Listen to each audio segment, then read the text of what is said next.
Tugas negara itu adalah melindungi rakyat, mensejahterakan rakyat, mencerdaskan rakyat. Morality kita ya memang sedang bermasalah ya. Semua yang terjadi itu tidak bisa dilepaskan dari sistem yang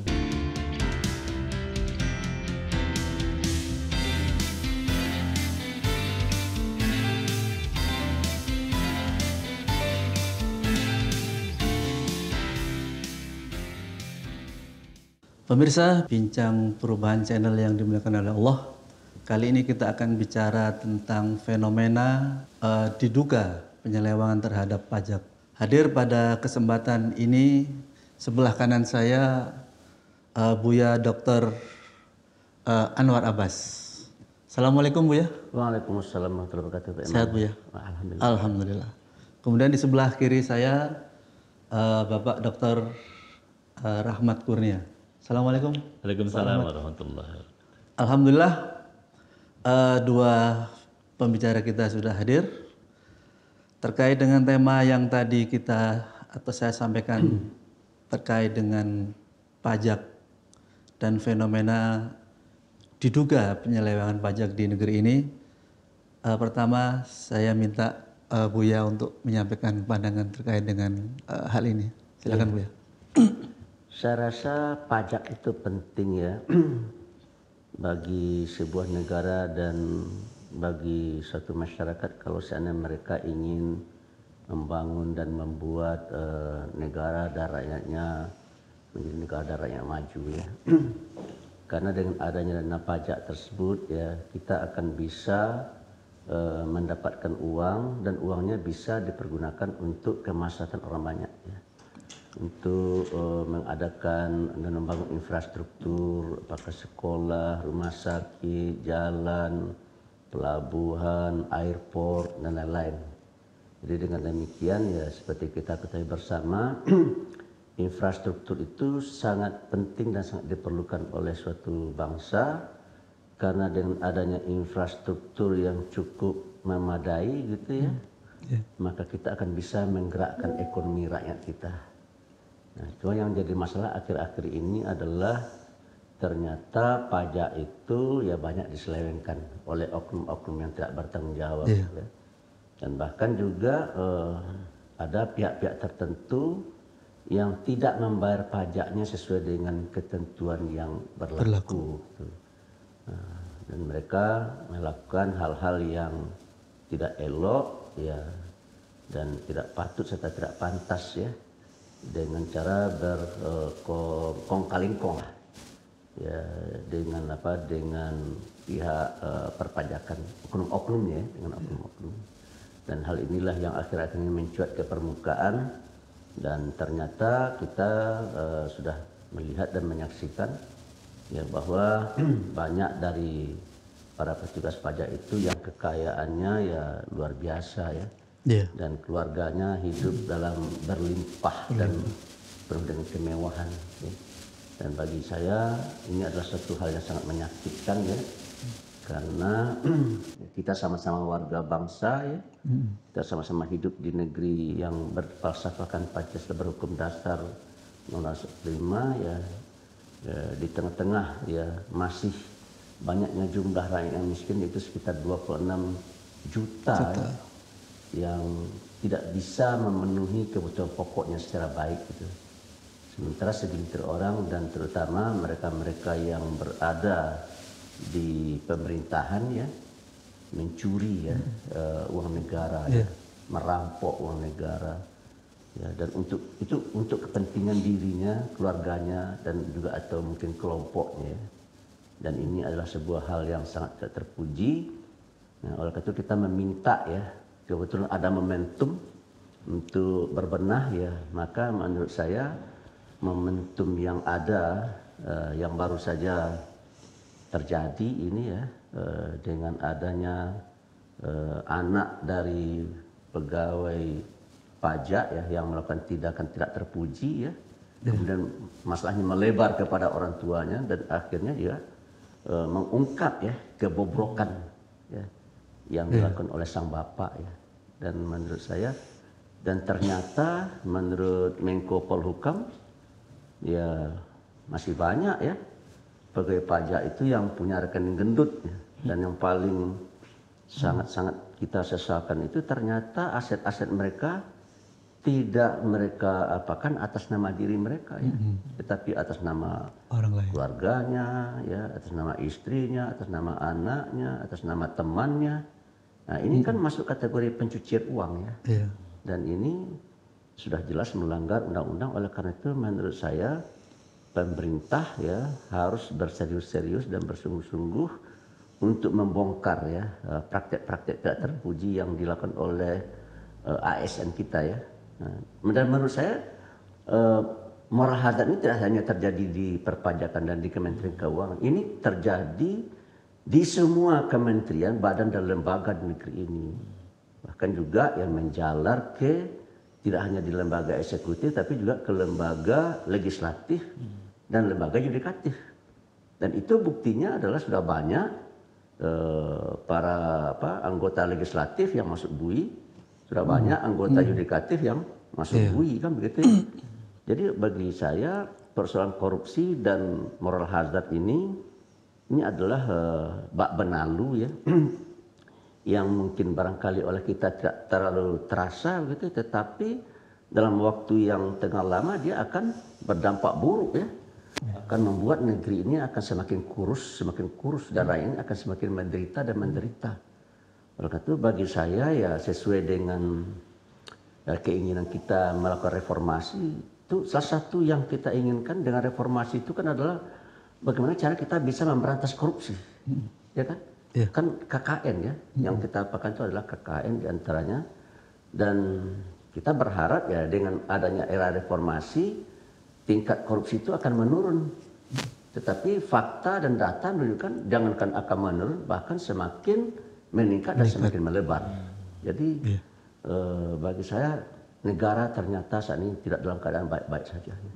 Oleh karena itu bagi saya ya, kalau hal ini tidak teratasi oleh pemerintah dengan baik, maka tidak mustahil ya rakyat akan turun ke jalan dan terjadilah reformasi jilid 2. Dan itu menurut saya sangat berbahaya ya. Karena ini yang tidak, namanya reformasi ini tidak provokasi ya. Ini bukan provokasi ya.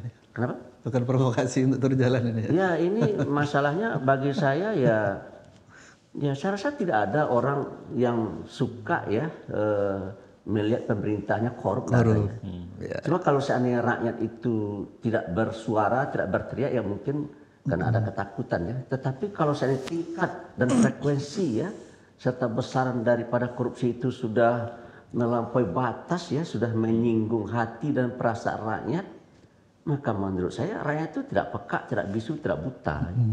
Oleh karena itu dia akan bicara dengan caranya sendiri, dengan cara turun ke jalan, dan itu adalah satu hal yang secara pribadi yang sangat saya takutkan karena kosnya sangat besar. Kita reformasi tahun 98, 10 tahun setelah itu belum bisa kita membenahi dan membuat baik negara kita. Oleh karena itu kalau terjadi lagi reformasi jilid 2 ya mungkin 10 tahun lagi kita juga akan tersiok-siok menghadapi dan membangun ekonomi kita dan masyarakat kita. Oleh karena itu bagi saya ya saya minta betul lah kepada para penegak hukum untuk menjadikan momentum ini bagi mengevaluasi diri dan menindak ya pihak-pihak yang memang telah merusak citra pemerintah dan telah merusak citra bangsa dan negara kita. Sehingga negara kita sekarang ini dianggap oleh orang sebagai negara yang tingkat korupsinya tumbuh dengan sangat subur. Oleh karena itu tugas pemerintah mengembalikan citra pemerintah itu menjadi citra yang baik ya. Dan kalau seandainya citra baik ini bisa kita kembalikan ya maka insya Allah kita akan bisa mengakselerasi pembangunan ya. Sehingga dengan demikian insya Allah ya kalau seandainya ada beberapa buah lembaga internasional memprediksi kita akan menjadi salah satu negara adikuasa 4 besar di dunia tahun 2040-2050, maka dengan terciptanya sebuah pemerintahan yang bersih ya, legislatif yang bersih, yudikatif yang bersih, maka insya Allah kita akan bisa mengakselerasi sehingga yang namanya kemajuan dan keadilan akan bisa tegak di negeri kita. Dan itulah yang kita cita-citakan dan kita dambakan. Baik, Buya. Jadi selain kewajiban warga negara untuk membayar pajak, kemudian diselewengkan oleh oknum pegawai pajak, sementara ada 26 juta kata Buya tadi lebih yang hidupnya belum terkategori layak. Iya. Nah ini kan sebuah fenomena yang miris gitu Buya ya. Iya. Nah kira-kira menurut Buya apa yang mestinya dilakukan oleh penegak hukum? Nah ini tadi sudah disinggung KPK, kemudian disinggung indeks persepsi korupsi kita masih tinggi. Itu gimana Buya? Satu Ya, persoalannya sebenarnya kan begini ya, di dalam hukum dasar kita, di dalam Undang-Undang 5 pasal 34 menyatakan fakir miskin anak terlantar dipelihara oleh negara. Pertanyaan saya, apakah pasal 34 itu terlaksana dengan baik atau tidak? Gitu kan? Kan tidak terlaksana. Banyak sekali orang miskin. Saya maaf saja nih, beberapa waktu yang lalu seorang ibu ya masih muda tidur di emperan ya di depan sebuah ATM. Nah, udah malam, dan ketika saya tanya, ibu kok tidur sini? Ya saya tidak punya rumah, gitu kan. Terus bagaimana? Dulu saya mengontrak, tapi sekarang saya tidak punya duit, gitu kan ya. Nah, terus ibu tahu nggak di mana daerah yang rumah yang ada kosong? Oh ada. Nah, dia tunjukkan dan saya suruh dia naik bersama istri saya, ikut dengan istri saya pergi mencari rumah ya. Dan malam itu juga saya bayar kontraknya untuk 3 bulan ke depan. Coba bayangkan itu ya. Jadi semestinya itu bukan, itu tugas negara. Berdasarkan konstitusi itu tugas negara. Pertanyaan saya, apakah negara sampai tahu yang kayak begitu? Saya rasa enggak. Nah, sebenarnya, kalau alasan negara tidak punya uang, bukannya negara tidak punya uang. Negara itu punya uang cuma dikorup oleh para aparat ini. Gitu. Oleh karena itu bagi saya ya, sebenarnya ya kalau seandainya misalkan keuangan negara ini bisa dikelola secara baik ya, dan tingkat kebocorannya bisa ditutup ya, saya rasa tidak ada orang miskin di negeri ini. Bisa, yang namanya kemiskinan itu akan bisa kita hapuskan. Tapi kenapa kok masih banyak? Ya karena dananya bocor gitu kan, sehingga dana itu tidak bisa dialirkan kepada mereka-mereka yang secara konstitusional memang berhak gitu. Nah itulah masalah kita. Jadi kesimpulan saya, di mana letak masalahnya hari ini Pak Drabas? Ya kalau bagi saya masalahnya terletak pada aparat, oknum-oknum dari aparat pemerintah ya, yang sangat ya tidak bermoral menurut saya, sangat tidak berakhlak ya, yang dengan merasa tidak berdosa mengambil uang rakyat, mengambil uang negara untuk kepentingan dirinya, istrinya, anak-anaknya, keluarganya, kelompoknya. Bagi saya ini adalah sebuah hal-hal yang menyakitkan ya. Cuma yang membingungkan saya adalah mereka-mereka itu sering sekali berbicara tentang Pancasila dan 45. Ya, jadi nampak oleh saya mereka-mereka ini adalah orang-orang yang Pancasilanya hanya ada di mulutnya saja, undang-undangnya ada di mulutnya saja, dan telunjuk dia serta mulut dia arahkan kepada orang ya, tetapi tidak untuk dirinya begitu kan. Sila pertama Pancasila kan ketuhanan yang Maha Esa. Mana ada agama yang diakui di Indonesia dari 6 agama itu yang mentolerir praktek korupsi, praktek mencuri uang negara, kan tidak ada yang mentolerir kan. Tapi apa yang mereka lakukan? Yang mereka lakukan adalah melanggar itu semua, ya kan? Menyalahi ajaran agama mereka masing-masing, gitu kan. Jadi kesimpulan saya ya, negeri ini ternyata sekarang ini tidak dalam keadaan baik-baik saja. Dan kalau seandainya hal ini tetap dibiarkan ya maka menurut saya tingkat kemarahan publik kepada pemerintah ya mendekati titik yang menurut saya ya sangat membahayakan. Dan saya tidak mau itu terjadi. Terus terang. Terima kasih. Ya. Baik Bu ya. Saya beralih ke Ustaz Rahmat. Ya. Bicara tentang pajak, kemudian oknum yang menyelewengkan pajak, itu kan berarti bicara tentang aparatur negara. Nah, mestinya bagaimana menurut Ustadz terkait dengan aparatur negara yang baik itu? Iya, baik. Terima kasih. Menarik yang disampaikan oleh Buya Anwar tadi ya. Jadi memang yang pertama kan ini berbicara tentang bagaimana kita memakmurkan rakyat, mesejahterakan masyarakat. Yang pertama kan kita mesti berbicara tentang sumbernya, sumber dananya dari mana. Memang ini ada setidaknya dua kategori sumber. Yang pertama adalah yang sumber utamanya dia sumber daya alam, baik itu tambang, emas, minyak bumi segala macam, hutan gitu, laut, itu dia betul-betul dikelola oleh negara sehingga pendapatannya itu kembali kepada masyarakat dengan meminimumkan mengambil dari masyarakat. Jadi meminimumkan pajak. Sehingga mayoritas dari pendapatan APBN-nya katakanlah begitu itu dari sumber daya alam yang dimilikinya gitu. Alternatif yang kedua adalah dia sumber utamanya bukan sumber daya alam. Bukan sumber daya alam, tetapi ngambil dari rakyat. Itulah pajak. Itu yang mayoritas pendapatan, sementara sumber daya alam yang banyak melimpah ya di kita itu ya ini tidak dikelola, tidak dimiliki oleh negara, tetapi dibiarkan dikelola oleh segelintir orang ya, swasta baik dalam negeri maupun asing. Nah ini dua rezim APBN yang bisa dipilih gitu. Nah menurut saya kejadian ini seharusnya kita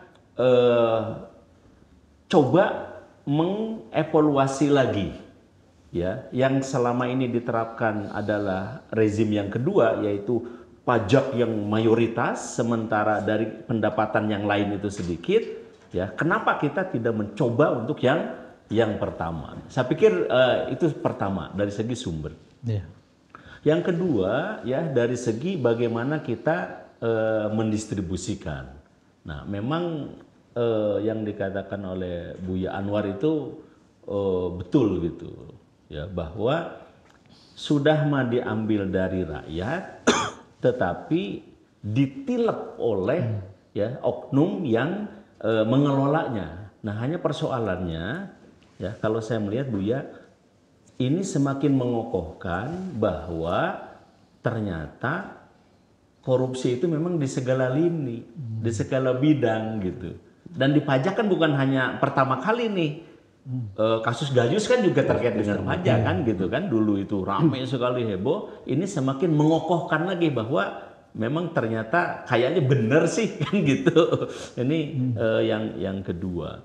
Nah oleh karena itu menurut saya ada hal yang penting ya bagi kita, yaitu bagaimana menciptakan pemerintahan yang bersih itu harus dilakukan ya dalam segala bidang termasuk dalam masalah perpajakan ini. Jadi saya setuju, jadi diusut terus kekayaannya termasuk atas nama tadi itu ya, atas nama keponakan atau mungkin pembantu atau ya istri dan sebagainya. Saya pikir ini penting.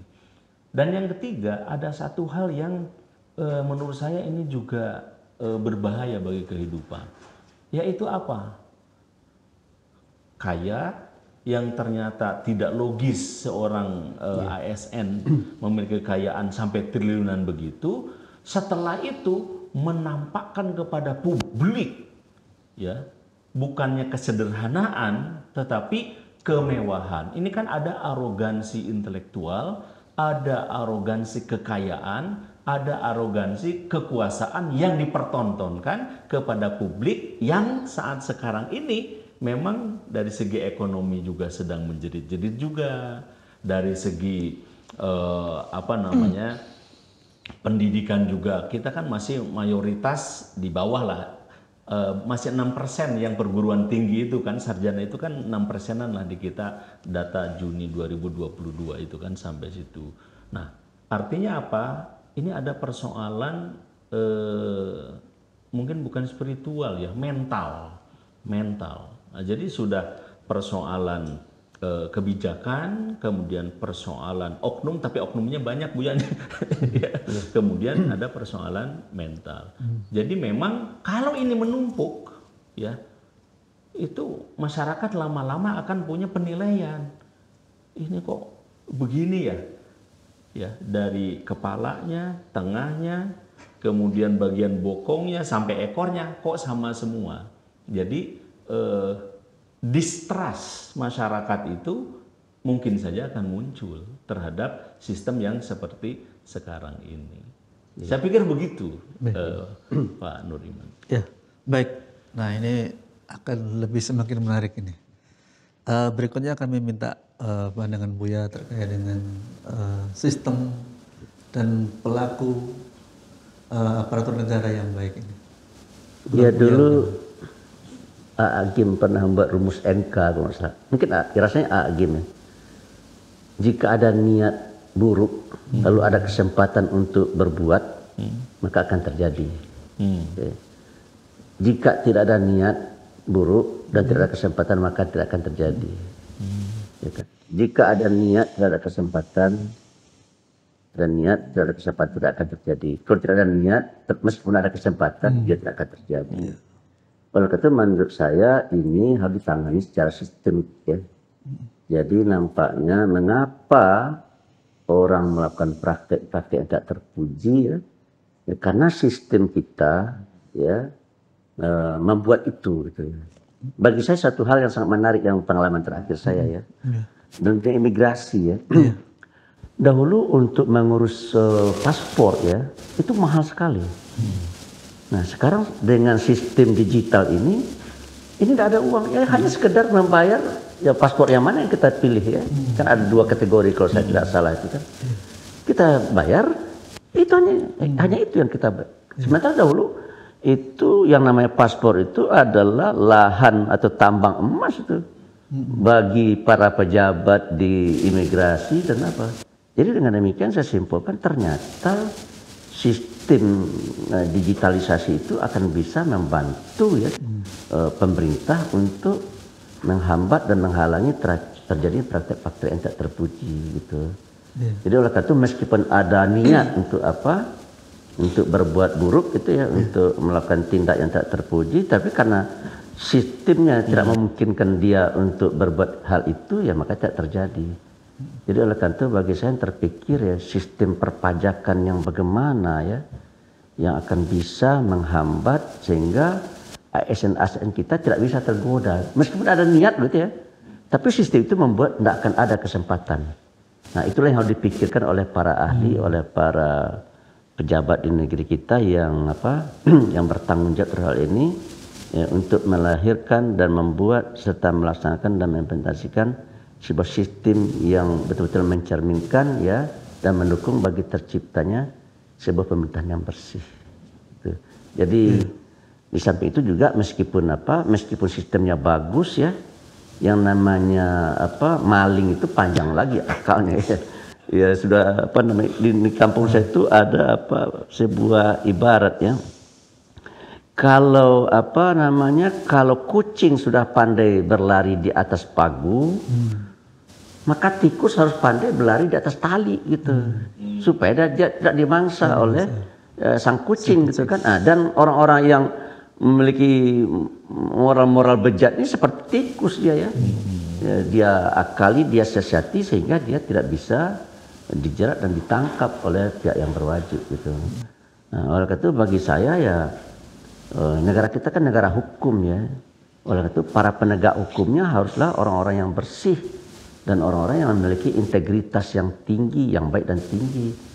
Cuma masalah kita hari ini adalah para penegak hukum kita juga bermasalah moralitasnya kan, integritasnya itu kan. Dan sehingga muncullah istilah ya mafia peradilan ya kan, di mana para penegak hukum semestinya menegakkan kebenaran, tetapi ternyata yang dapat adalah menegakkan kepentingan siapa yang membayar gitu kan ya. Dan bahkan yang lebih dahsyat lagi di negeri kita sekarang ini tidak hanya mafia peradilan, tapi mafia hukum itu. Dan kalau sudah seperti itu ya maka akhirnya yang terjadi adalah siapa yang akan survive ya yang menang adalah yang kuat gitu, yang kalah ada yang lemah. Sehingga hukum tajam ke bawah, tumpul ke atas, hukum tajam ke lawan, tumpul kepada kawan gitu. Jadi menurut saya negeri yang seperti ini adalah negeri yang sangat sangat berbahaya ya. Ada salah seorang tokoh namanya kalau tidak salah saya ada Edward Snowden kalau salah namanya. Jika orang yang ingin mengungkap kesalahan lalu dia yang dipersalahkan, maka itu satu pertanda bahwa negeri itu adalah negeri yang tidak berpihak kepada penegakan kebaikan. Itu aja kata dia tuh ya. Jadi kalau orang salah orang benar dipersalahkan, ya maka berarti Anda sudah berada di negara yang telah berbuat salah, gitu ya. Jadi oleh karena itu bagi saya ya negeri ini adalah negeri kita bersama ya, maka kewajibanlah bagi kita untuk memperbaiki secara bersama-sama. Dan menurut saya ya pemerintahlah yang harus memulai ya, karena ikan itu busuk dari kepalanya kan gitu ya. Kalau kepalanya busuk ya badannya akan busuk, ekornya akan busuk. Kalau pemerintahnya busuk, ya maka rakyatnya juga akan busuk gitu ya. Nah, sehingga ya bagi saya ya usaha keras dan kerjasama antara pemerintah dan masyarakat menjadi sesuatu yang sangat dituntut ya, dan perlu kita ciptakan. Dan jangan pemerintah menganggap orang yang mengkritik dirinya itu sebagai musuhnya ya. Kalau ini kan ada kecenderungan nih. Jika ada orang yang mengkritik pemerintah, dianggap ini telah melakukan hal-hal yang bertentangan dengan hukum gitu ya. Padahal semestinya ya pemerintah membuka diri terhadap kritik ya. Kalau seandainya dia salah ya dia koreksi dirinya gitu kan. Tuh, tetapi kan sekarang ini kan tidak, siapa yang bersuara keras terhadap pemerintah ya oleh pihak oknum-oknum pemerintah tertentu ya disikapi dengan cara-cara yang ya tidak layak, yang tidak benar gitu.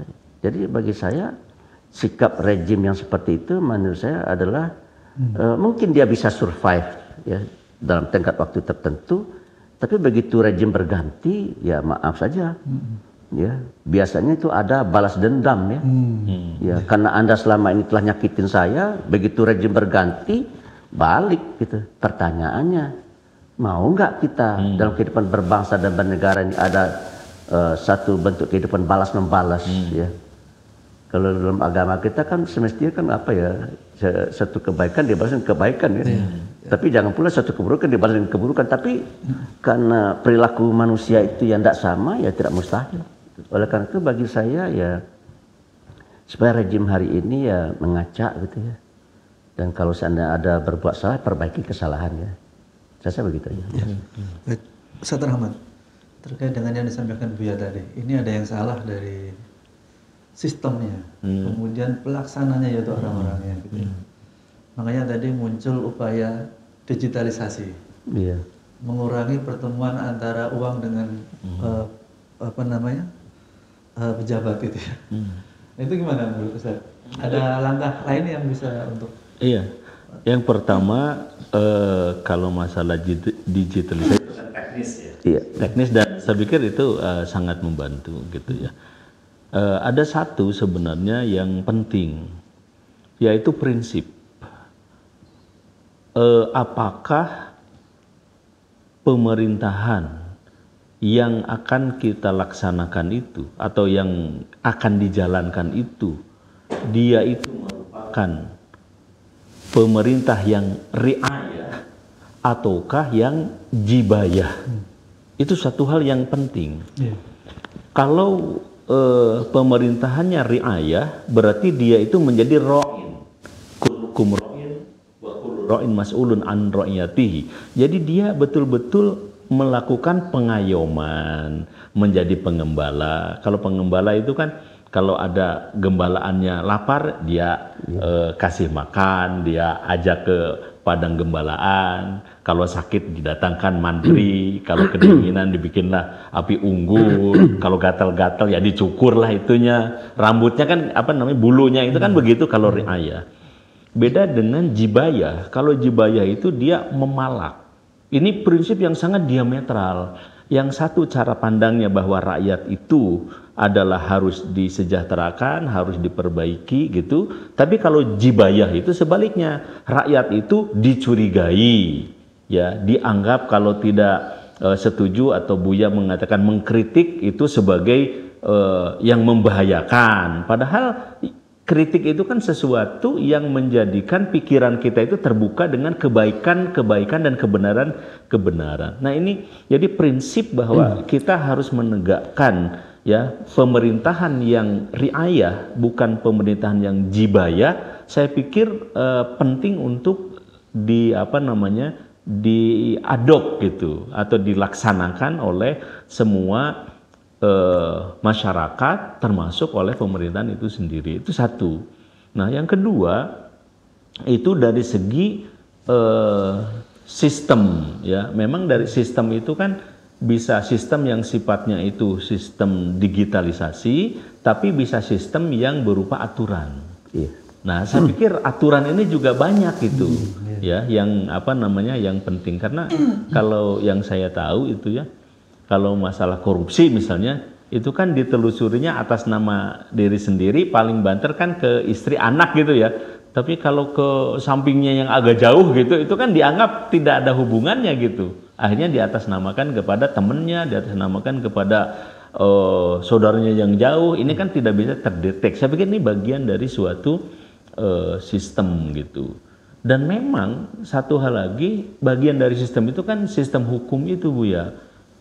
Karena saya lihat itu orang yang korup itu kan ada dua. Satu, ada orang yang korup karena butuh. Kalau korup karena butuh mungkin tidak separah, meskipun sama-sama parah juga ya. Tidak separah orang yang korup karena rakus. Nah, yang terjadi sekarang itu kan yang kedua ini Bu ya. Gaji kan sudah besar, fasilitas sudah enak segala macam, tapi kok masih ngambil. Nah, celakanya lagi yang diambil itu ya pajak pula gitu. Nah, ini kan sudah keterlaluan. Nah, kalau boleh saya umpamakan ya, kalau Buya tadi mengatakan tidak baik-baik saja gitu, kalau saya mengatakan memang sedang sakit Buya. Masyarakat kita itu ya, kemudian pemerintahan kita gitu, itu namanya sedang sakit gitu. Nah, jadi bukan hanya sedang tidak baik-baik saja. Kalau tidak baik-baik saja mungkin ya agak meriang dikit gitu ya. Nah, ini meriangnya banyak gitu ya.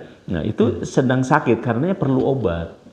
Nah, apa itu obatnya? Saya pikir tadi itu dari segi sistemnya ya, dari segi orangnya dan seterusnya. Oleh karena itu menurut saya alternatif tadi itu mulai dari apakah kita itu akan memilih rezim APBN itu yang lebih mengutamakan sumber daya alam dengan menarik pajak sedikit saja atau mungkin tidak sama sekali dari rakyat, ataukah mayoritas dari pajak sementara sumber daya alam dikasihkan kepada oligarki, kepada swasta-swasta atau kepada asing. Ini penting untuk menurut saya kita open mind ya, berpikir tentang masalah ini gitu.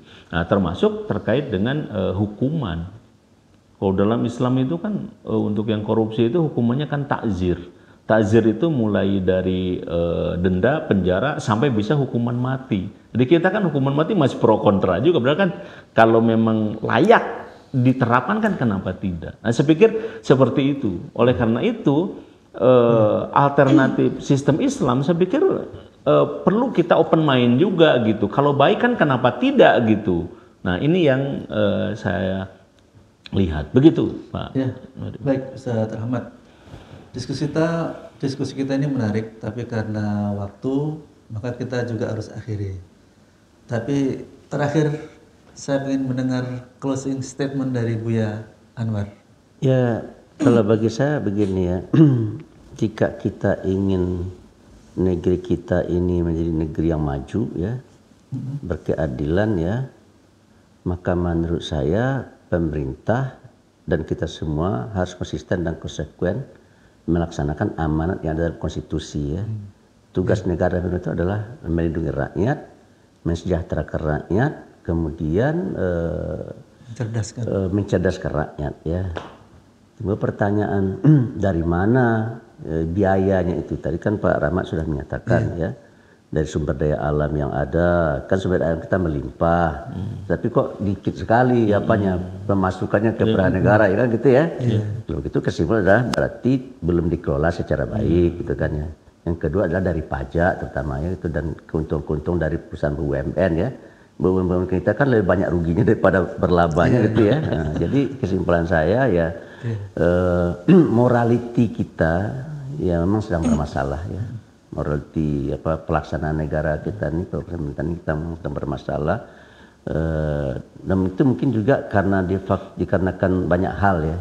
Tapi salah satu hal yang sangat mengganggu itu adalah ternyata keyakinan kita terhadap ajaran agama kita nampaknya ya belum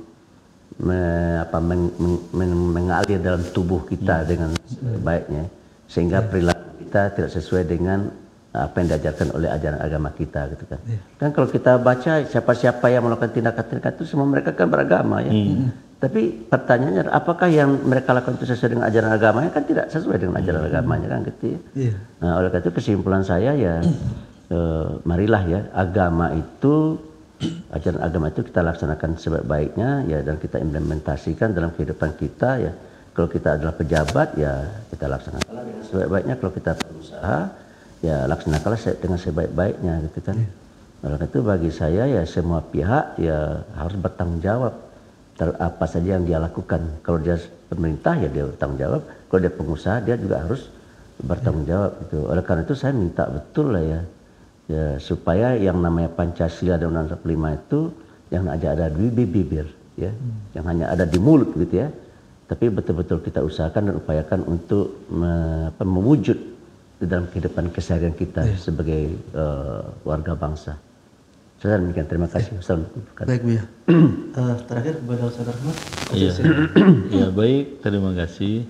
Jadi memang kita lihat ya, semua yang terjadi itu tidak bisa dilepaskan dari sistem yang sekuleristik, ya, kapitalistik bahkan liberalistik. Nah oleh karena itu ini yang harus kita kritisi terus, dan kalau ada orang yang mengkritisi itu sebenarnya karena dia itu merasa bertanggung jawab, jangan sampai ya masyarakat kita ini, bangsa ini terjerumus makin dalam ke dalam sekulerisme, ke dalam kapitalisme bahkan liberalisme. Dan pada sisi lain ya ketika ada tawaran penerapan syariah Islam secara kafah, ini juga harus dipandang sebagai salah satu solusi yang ditawarkan demi menyelamatkan kita semua. Baik. Barangkali begitu. Alhamdulillah, ini tawaran solusinya menarik ini. Pemirsa Bincang Perubahan channel yang dimuliakan Allah, kita akhiri. Jazakallah Buya Anwar.